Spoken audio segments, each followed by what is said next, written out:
I just graduated high school, and it was my first semester of community college. My plan was to get most of the basic coursework out of the way, then apply to a more prestigious four-year institution. I was still living with my parents, and was also working part-time, so I didn't really have a lot of free time or social life outside of school. One nice thing about my community college was that the campus I was taking classes at was pretty new. I'm pretty sure it was built within the last 5 years. As such, it had a lot of amenities like a large computer lab and study center, which often had free snacks and drinks, a cafeteria and fancy vending machines, and even a walking trail that went through the forest and by the creek on one side of campus. There were also these random group study rooms at various locations. I guess the thinking was that students could meet there a few minutes before or after class, but I rarely saw anyone use them. Most of them had a single table that could fit 5 or 6 people, and the entrances had these big glass windows so anyone could look inside to see if they were occupied. During the third week of the semester, I found myself with some time to kill between 2 classes, so I decided to use one of the study rooms. Normally I'd just go to the study center in the main building or walk around outside, but this particular day was rather hot and muggy. So I walked down this long hallway past several empty classrooms and then opened the door to the study room. As I did so, the motion sensing lights came on, and I dropped my backpack on the desk and pulled out a chair. I hadn't even finished getting my laptop and notebook out when I noticed someone standing on the other side of the glass. Instinctively, I looked up and saw a guy with curly hair and a green hoodie and black athletic shorts. He wasn't looking inside, rather, he was facing down the hallway and slightly away from the windows, so I didn't get the best look at him. At first I thought he was texting someone or trying to look up something on his phone, but he continued to stand there in almost the same position. Then the thought crossed my mind that maybe you had to reserve these study rooms, and the guy was wondering why someone else was in the room. That seemed relatively unlikely, but I still decided to crack open the door and ask if he needed anything. I got up and walked over to the door and opened it a few inches, saying, "Hey, did you need something?" The guy didn't immediately turn his head, but instead took a few seconds, and then locked his gaze onto mine. To be honest, it was fairly creepy, and I started regretting opening the door. Then the guy asked in a quiet voice if he could study, and I said, "Yeah, sure." I opened the door wider and backed up a bit, and he walked inside. I sat back down and finished getting out my laptop and turned it on, while the guy sat down in the chair directly across from me. Things were pretty awkward, and I decided to make a little bit of small talk. I asked the guy what his name was, and in that same quiet voice he said, "Calvin." I introduced myself as Dan, and told him it was nice to meet him. Calvin didn't seem to acknowledge that though, and instead kept looking down at the table with this blank expression. Then I realized he wasn't carrying a backpack or anything, and he didn't have his phone out, so he literally was just sitting there. For a moment I pretended not to be bothered by the encounter, and started pulling up the ebook for one of my classes, but I couldn't really focus with Calvin sitting across from me doing nothing. After another minute or so I asked what he was studying, and though Calvin appeared to move his lips, I couldn't hear anything. Things had now moved from awkward to creepy, and I started to consider the idea that this guy wasn't all there and could possibly snap at any moment.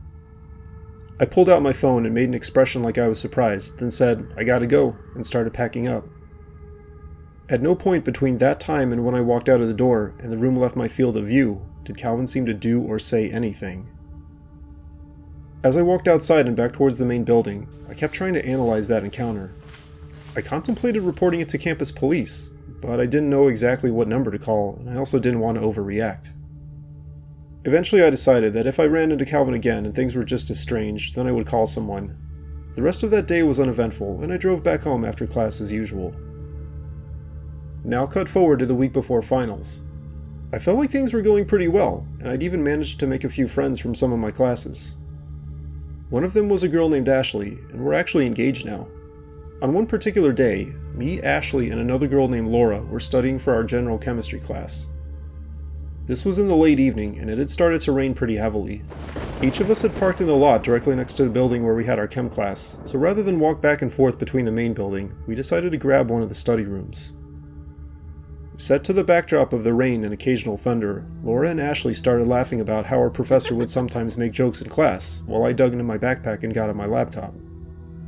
Our plan was to finish the study guide, or at least most of it, and spend about an hour or two reviewing.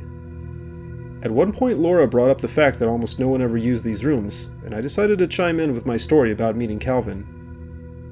Ashley immediately made an observation about how weird that was, and I agreed. But this is where our study session started to get creepy, and in a very strange way. Almost immediately after finishing that story, I noticed Laura's demeanor change. She was now quiet and had started staring at the table. I exchanged glances with Ashley, who looked similarly confused.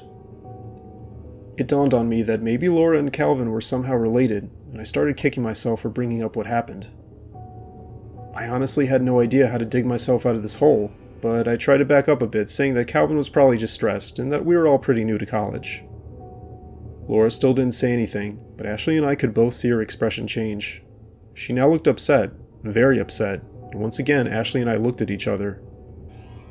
Then without warning, Laura got up from her chair and stormed over to the door, and then walked quickly down the hallway. Ashley and I were both dumbfounded. In a quiet, worried tone, Ashley asked me what just happened, and I said I didn't know. Then she said, "I think we should go," and I nodded. I turned off my laptop and put it back in my backpack, and Ashley started putting her review packet back in her folder when she stopped and screamed. There, on the other side of the door, were both Laura and Calvin. My heart was racing, and it didn't help that I had literally zero idea of what was going on. Laura and Calvin were both standing motionless facing the glass, as if they were deliberately trying to make themselves appear as creepy as possible. I instinctively held onto a chair, I guess to use as a weapon if needed, and Ashley got behind me. There was no way to lock these doors, at least for students to lock them, and there was nowhere else to go as Laura and Calvin were blocking the only exit. Then Laura appeared to say something to Calvin while still looking forward at us. He didn't say anything though, and then Laura went over and started whispering something in his ear. Calvin looked at her, and I could make out him saying the words, "Sorry, I can't." Laura didn't say anything, but a moment later made this exasperated expression with her hands and grabbed Calvin by the arm and started leading him away. Ashley and I both stood there, frozen in shock. A few seconds later, we heard one of the doors to the outside of the building open and close, and decided it was time to make a break for it. Cautiously, I opened the door and looked out into the hallway, then motioned for Ashley to follow me. We started walking quickly and quietly in the opposite direction, and when we found a teacher still in one of the classrooms, we rushed inside and closed the door. The guy, who looked to be in his 60s, was immediately concerned and said something like, "Holy smokes," as we described what happened to the 911 operator. Both the regular police and campus police arrived within several minutes, and while we spoke with them, a campus-wide alert was issued. Now, I had already suspected that Calvin wasn't actually a student here, but I was disturbed to learn that neither was Laura. Apparently she had just shown up on the first day of class and convinced our professor that she had registered late and there was some kind of glitch in the system. Our chemistry professor was fairly young, maybe in her late 30s, and she seemed like a relatively tech-savvy person, so I guess Laura, or whatever her real name was just a really good actor. Much more terrifying, though, was the fact that neither Laura nor Calvin were actually apprehended despite a campus and citywide search. Needless to say, Ashley and I have thought about this incident numerous times over the past 3 years we've been together. I never really interacted with Laura outside of our study sessions, and though Ashley talked with her a bit more, they never hung out outside of class. She's told me that Laura seemed normal for the most part, aside from her not having a phone. Thank God for that, because who knows what would have happened if they'd exchanged numbers or other personal information. Our best guess is that Laura and Calvin were part of some kind of cult which traveled around looking for victims. I'm not sure if they had been trying to recruit me and Ashley specifically, or if they had other plans, but in the end, I'm just glad we never found out. I've worked as a security guard at a large conference center and hotel for about 5 years now, and though I've had my share of funny and odd encounters, the only truly terrifying experience happened to me right before it opened. Because I still work here, I won't mention the name of this place, though it doesn't really matter for the story. To paint a picture, it's located on the outskirts of a major city, and we usually host a lot of corporate events and other conventions. I was actually one of the first staff hired and started working while it was still under construction. There were a few weeks between when construction ended and the big opening ceremony was held, and it was both relaxing and eerie to walk around the deserted rooms and hallways. I'd worked another security job before, and things went exactly how I expected. I had to walk to various parts of the buildings and check in, and also do patrols in my car several times each night. It was pretty mindless, but I didn't care. Then one night, on my first walkthrough of the conference center, I saw something down at the end of one of the hallways. There were only a few overhead lights on in the main hallway, and only one dim light shining on that object, so I didn't immediately know what it was. I shined my flashlight over and started walking towards it, and soon realized it was a white plastic table surrounded by 4 white plastic chairs. I figured a few contractors had come in to finish some last-minute work, but where they got the table and chairs from was beyond me. While it's true the conference rooms did already have chairs and tables in them, none of them were made out of this white plastic. Then I thought maybe someone did this as a joke. At the time there were only 2 other daytime security guards, but neither of them seemed like the type to go to this much trouble to pull this kind of prank. Anyway, there wasn't really anything else to do, so I just went about my patrols. I didn't see anything else out of the ordinary for the rest of the shift, and when morning came I went home as usual. I worked again the next night, and stepping back into the conference center, I was curious to see if the table and chairs were still there. When I came to that same hallway, I saw they were gone, but soon after I saw the table and chairs had been moved to another part of the building. Or at least, another identical set of tables and chairs. I walked over and inspected them for any notes or funny messages, but there weren't any. It was just the white plastic. Based on where they were set up this time, I was almost sure that someone was playing a joke on me, but again, I didn't know who. Later on in the night, I got a sticky note from one of the offices and wrote on it, "Very funny," then stuck it on the table as I walked by. Again, nothing else unusual happened that night, and in the morning I went home. But before I did, I asked the daytime guard who had just arrived, whose name was Rick, if he had set up the table and chairs as a joke. He didn't know what I was talking about, so I explained how for each of the last 2 nights someone had set up a white plastic table and chairs in a different part of the building. He shrugged his shoulders and said he had no idea. Like I said before, I doubted whoever was playing this prank was anyone I knew, so I just left it at that. The next night I came back, the table and chairs were again set up in another part of the building. This time they were in the far corner of one of the big conference rooms. When my flashlight fell on the table, I scanned the rest of the room, for some reason expecting to see someone or something else. But aside from the table, the room was completely empty. I walked over, and again inspected it for any kind of message. There still wasn't any, including my sticky note which had been removed. I thought about writing another message, but decided not to, and just went about the rest of my shift as usual. In the morning, Rick came in to relieve me again, and when I told him the table and chairs had been moved for another time, he shrugged his shoulders. Then I asked him if he or our other coworker, a man named Alan, had seen anything, and Rick said no. I brought up the possibility of us reviewing the surveillance footage, and Rick agreed that if we saw anything more suspicious, we'd probably need to do that. For context, the surveillance system was as new as the building, and neither me, Rick, or Alan knew exactly how to retrieve older footage. Anyway, I went home again after talking with Rick, and that was that. For the next 2 weeks, without fail, the table and chairs would be in a different location each night. Usually they'd be set up at the end of one of the hallways or in a corner of one of the rooms, but a few times they'd be in the middle of where 2 hallways met. By this time, me and my coworkers had told management about it and requested help with reviewing the footage, which was apparently more difficult than we expected.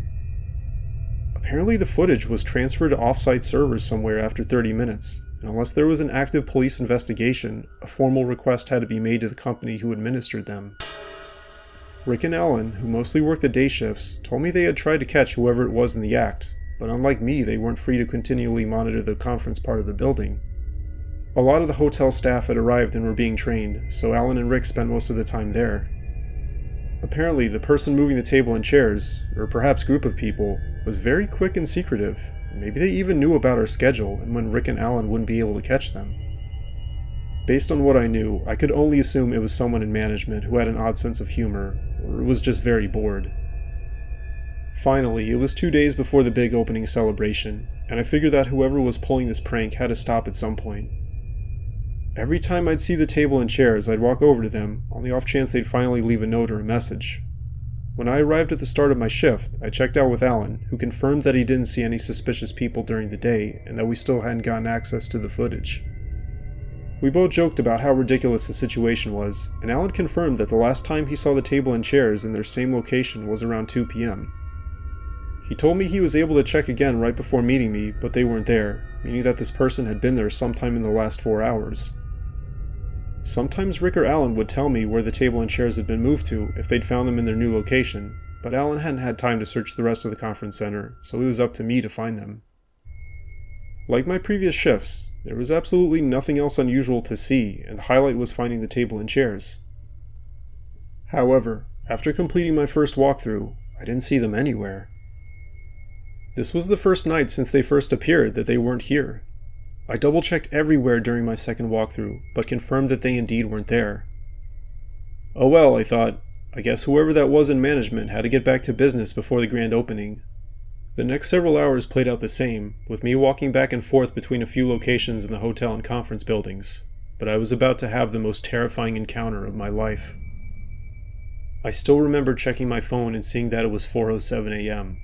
I needed to complete another walkthrough and had just stepped through a large set of double doors connecting one of the hotel areas to the conference areas. I immediately noticed what was off and stopped dead in my tracks. All the doors to the hallways and conference rooms were open. I looked around in silence, shining my flashlight, but didn't see anyone. Up to this point, I had considered what was happening to be an innocent prank, but something about how quickly this person had opened all the doors and how much effort that took was a bit disturbing. This was also the first time I knew of that they managed to sneak in during my shift. I contemplated going back to the surveillance room and checking the cameras, but since I was already here, I decided to just walk over and turn the lights on. Now all the rooms and hallways were bathed in light, but that did little to make things less eerie. I'm still not sure if this was the right decision, but I called out, "Who's there?" The words echoed off the walls and there was no response. Now adrenaline was pumping through my veins, and I called out again, "Come on out." Again, there was nothing. I decided to check each of the rooms and close the doors, a process which would probably take half an hour. While there were only 4 bigger conference rooms, there were like 20 or 30 smaller meeting and in-between rooms. As I walked up to the first set of doors, I inspected the handles and mechanism that kept the doors propped open. For what exactly, I don't know. But just like the plastic table and chairs, there was no sign of anything. 10 minutes later, I was in one of the large conference rooms. In addition to the entryways to the hallways on 2 sides of the room, there were a couple smaller rooms that would be used to hold supplies on the 2 other sides. I had finished checking and closing the doors to 2 of them when I came out of another one to see the doors to the first room open again. After this person sneaking around and not getting caught for 3 weeks, the idea of actually catching them seemed unreal. I still didn't know who or what to expect, and this time I decided not to call out. Instead, I walked over as quietly as possible until I was right on the other side of the door. This particular supply room was about the size of a large closet, and the door was located in the middle. I cautiously peered around the door, but didn't see anything on that half of the room. Well, this was it. My heart pounding, I did my best to confidently walk out around the door, but a moment later I almost screamed. There, in the far corner, was a person wearing all white. Now, I don't mean like a ghost or someone wearing a robe, and I don't really know what the outfit was supposed to be. The person, who I assume was a man, was short and buff, maybe like 5'7" and 190 pounds. He was wearing white tennis shoes, white cargo pants, a plain white t-shirt, and he had his face and arms covered in white paint. Maybe he was trying to be a mime? The man was just standing there, saying nothing, with his arms at his sides, looking right at me. Even in the middle of the day, the sight would have been terrifying, but at 4:30 in the morning, with the rest of the building deserted, it was truly horrific. But nothing could have prepared me for when the man drew a gun. I only had a stick, and I turned and ran like there was no tomorrow. I went straight for the doors to the hallway, and though I thought that maybe he had just had a water gun and this was still part of the joke, a second later I heard a bullet ricochet from somewhere behind me. I continued to run all the way back to the hotel side where the main security office was, and only when I had safely locked myself inside did I call 911. As you might have imagined, that guy was long gone by the time the cops showed up. The entire building was searched, including each of the 300 hotel rooms, but he was nowhere to be seen. Interestingly, they didn't find the bullet or a bullet hole, and based on the surveillance footage, it was determined that the man was holding a speaker. But speaking of the footage, here's where things got even stranger. We were finally able to get access to the footage from the company the next day, and what we saw was impressive. It was all just that one guy. At random points during the day, he'd sneak into the building, stack all 5 chairs on the table, and then lift it over his head as he transported it to another location. Each day he'd gain access to one of the side doors with a key, which prompted management to follow up with the relevant contractors and use a different company to replace all of the locks. Alan and Rick were stunned when they found out what happened, and after this incident, our security team was significantly beefed up. but the grand opening went off as planned, and I'm sure management was eager to downplay what just happened. The investigation continued in the background for a while, but to this day, that man was never identified or apprehended. I also still have no idea how that man got a key, and more importantly, why on earth the man decided to do what he did. Now, I don't doubt this world is full of crazies, but for that man to have the strength and mental discipline to move around that table and chairs so many times without getting caught was pretty unbelievable. In any case, I've continued to work there as a security guard, and nothing remotely as scary as this has happened since. Still, sometimes I can't help imagining that man standing around the next corner, waiting for me. I used to work retail for a furniture store in a mall, and during the day it was dead quiet. This was back when the mall wasn't doing so great, and though it's gotten a bit better, the furniture store ended up going out of business after I left. We were located on both the upper and lower level of what used to be a Sears, with a lower level reserved for excess inventory. Me and my coworker would sit at this desk near the entrance to the main part of the mall, and were supposed to greet and keep track of anyone who entered the store. However, people didn't necessarily want to make eye contact as they walked in and just wanted to browse, so we tried not to overdo it. One day I was working with my coworker Yolanda when this guy in his mid-20s walked in. We immediately noticed something was off, as the man made these exaggerated, jerky head movements and kept looking either to the side or behind him. He was dressed in a green shirt and khakis and had on an orange ball cap.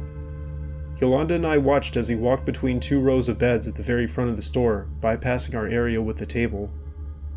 We looked at each other, then kept watching as he walked all the way to the corner of the store, then turned and started walking along the next part of the wall. Now, I don't look down on people with mental disabilities, but he was the only other customer in the store at that time, and I felt uneasy that we were alone with him. There was a wall behind the desk where we were sitting that divided the top level into a front and back half, and a moment later the man left our field of view as he kept walking. Yolanda looked at me and asked, should we follow him? I honestly didn't want to, though in hindsight that would have been the smarter option. Instead, I suggested we wait, and if the guy didn't walk back to the front part in the next 5 minutes, then we go check on him. Yolanda agreed, and so we sat there. 5 minutes went by and the man never came back, so we both stood up and began walking towards the end of the divider wall. I wouldn't say we were afraid at this point, especially because there were two of us, but we were a bit curious. We peeked around the edge to see empty rows of furniture. Yolanda and I stood there for a moment, scanning things carefully, but the man was nowhere to be found. The store did have what used to be a public bathroom, but it was closed now, and both it and the door to the employees area was locked. The doors leading directly outside the mall were locked as well, since that part of the mall had fallen into disrepair. Therefore, we knew that guy was hiding somewhere, and this is where I started to get creeped out. Yolanda and I stuck together as we began walking up and down the rows of furniture. There were a few bunk beds and tall dressers, so there were places the man could be hiding. We also stayed quiet to listen for him, but we didn't hear anything. When we'd finished checking behind most of the furniture, we began to consider the possibility that the man had walked down one of the escalators to the lower level. Now, the tops of both escalators were blocked off with those yellow construction panels, and they didn't appear to have been moved. We also hadn't heard anything, either before or after we went to check on the man. The escalators went through the small rectangular opening between the two levels, so we could see some of the items in storage on the lower level. We didn't see the man, and with the lights off, it was rather creepy. As business was slow, we rarely had to go down there. Yolanda turned to me and said, "Honey, we're not going down there," and I agreed. We went back to our desk near the front and called mall security, and 2 minutes later one of the mall cops showed up. He was an older guy named Jack who I'd interacted with a few times, and he had a bit of a sense of humor. I don't know if he thought we were joking at first, because when Yolanda told him someone was hiding on the lower level, Jack turned to us and smiled and said, "Well, I don't want to hide with him." To be fair, I don't think something like this happened before, and knowing how slow things were in the store, Jack could have thought we were just trying to mess with him. "A man walked into the store and didn't leave," Yolanda said. After looking at me and back at her, Jack's smile faded a bit, and I'm pretty sure he knew we weren't joking. He said, "All right," and walked with us over to the escalators. When we got there, Jack called down loudly, "Anyone there?" There was no response. "I suppose we have to go down there," Jack said, and asked Yolanda to turn the lights on. She walked to the employees only area at the back of the store and unlocked the door, and a second later the lights in the downstairs level came on. "Let there be light," Jack said with a grin, and after he moved the plastic panels out of the way, we started making our way down. It was easy to see over the furniture for the most part, but some items had plastic coverings, and in a few places things were stacked, and as we walked around I started to get more paranoid. Every so often Jack would try to lighten the mood by joking that we'd find him around the next piece of furniture. I'm not sure if he actually thought the man was down there somewhere, but I and especially Yolanda did not appreciate his humor in this situation. Eventually we had walked around the entire lower level and checked all the doors. They were all locked. Jack smiled and said we should split up and check again, and Yolanda snapped at him that we should just go back upstairs. Jack turned to her and said, "Alright," and we made our way up the escalators. I took one last look around and saw absolutely nothing. When we got back up, Jack replaced the plastic and said, "Alright ladies, take care." Then he walked back into the mall. Yolanda and I looked at each other, thinking of what we should do next. Our store closed at 5 today, and it was only 2 in the afternoon, so we needed to remain in the store for 3 more hours. Neither of us wanted to acknowledge the possibility that that man was still somewhere in the store, sneaking around and hiding from us, so we just sat back down at the desk. We tried to convince ourselves that the man had to have left when we weren't looking, even though it only took us a few seconds to walk around the divider. There were only a handful of customers who briefly came into the store the rest of the afternoon, so most of the time we were alone and on edge. Whenever one of us had to go to the bathroom, we walked to the back together, keeping our eyes and ears open. Finally, it was time to close up. Yolanda and I were supposed to walk around the entire upper level and make sure no one was in the store before we locked the doors. With the bright orange light from the sunset coming through the entrance outside the mall, Yolanda and I did one last walkthrough together, holding our breaths. We didn't hear or see anything. When we got to the front of the store, Yolanda let out a nervous laugh and started cheering, and being able to lock the doors and walk away was a weight off our shoulders. We accompanied each other to our cars and then drove home. A few other things are worth mentioning at this point. First, while the mall did have a surveillance system, it no longer worked inside the store. Second, getting management to do anything was a real pain, and even though Yolanda and I let them know what happened and made a request to have the tapes reviewed to look for that man, it wasn't likely to happen anytime soon, or even at all. Anyway, I had off the next few days, so the fear I felt started to subside. My next shift was the same time, noon to 5, and when I got there I saw I'd be working with another one of my coworkers named Donald. He was a younger, high school-age kid who mostly kept to himself and stayed on his phone. Immediately upon entering the store, I noticed that things looked different. It looked like a lot of the furniture had been rearranged, and all the rugs that used to be piled up in front of one of the walls were now by the opposite wall. It didn't make sense why management would want things reorganized like that.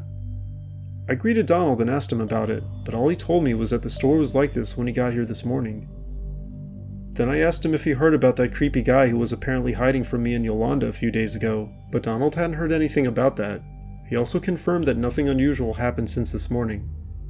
That made me feel marginally better, but a few minutes later I made the connection between the creepy guy and the furniture being rearranged. I'm not sure why I didn't make that connection immediately, but it probably had something to do with how bizarre that situation would be. Was I really thinking that he hid from me and Yolanda for hours until the store closed, only to sneak back out and rearrange all the furniture? No, that made no sense. I decided to keep my fears to myself for the time being and just sat down at the desk. Over the course of the afternoon, about 10 people came in at various points, and only 1 or 2 asked a question, so like before, we were mostly on our own. Finally, it was getting near closing, and I started to feel the weight lift off my shoulders, but in an instant everything fell apart. I was coming back from the bathroom alone, since I didn't want to ask Donald to come and wait with me and let him know how paranoid I was. As I walked back towards one side of the divider between the front and back sections, I noticed one of the wooden tables had been pulled further into the walkway between 2 rows of furniture. There were also 2 chairs on either end, and I was like 95% sure it hadn't been like this earlier. My blood ran cold as I looked around, and I screamed bloody murder when I saw that man's face peeking above the yellow construction panels by the escalator. The man ducked down as Donald ran around the corner, and I did my best to explain coherently what I just saw. He wasn't sure what to do, so we both walked quickly out into the mall. It wasn't busy, and apparently no one had heard my scream, so we just walked over to the mall office and security area. Thankfully, the lady on duty took what I was saying seriously, and we went back over with 2 security guards. This time I felt sure that we would catch whoever that was, and it still kills me to this day that we did not. Like before, we swept the upper floor and then the lower floor, but whoever that was had either left or was exceptionally good at hiding.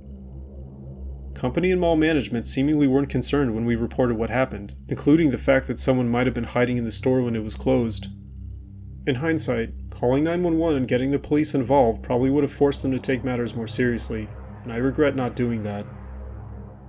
I called Yolanda, who was in as much disbelief as I was, and apologized for what I went through.